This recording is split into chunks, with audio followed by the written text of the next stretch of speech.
Saffola oats, এটা আমার বেশ ভালোই লাগে। 1 কেজি কিনলে একটা ফ্রি। প্রাইস অ্যান্ড কোয়ান্টিটি দুটোতেই লাভবান। যাই হোক, আজকে ওটসের রেসিপি দেখাবো। ওটসের মধ্যে দই, চিনি, গরম জল মিশিয়ে কিছুক্ষণ ঢেকে রাখা হলো। দেখুন, এরপরে বেদানা মিক্সড করে দিলাম।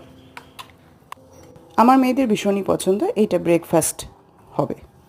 এরপরে ওটস, দই, চিনি আর গরম জল মিক্স করেছি। এইবারে অন্য রেসিপি, এতে মালাস ব্লুবেরি ক্রাশ ব্যবহার করেছি। এইগুলো সব মিক্স করে বেশ কিছুক্ষণ রেখে দিলে ভালো হতো, কিন্তু সময়ের অভাব, আজকে ঘুম থেকে উঠতে অনেকটাই দেরি হয়েছে, সেই কারণে 15 মিনিট রেখেছি। এটা যদি আরও 30 মিনিট রাখা যায় তাহলে ভালো হয়। ফ্রাই প্যানে ফ্রাই করেছি হালকা তেলে।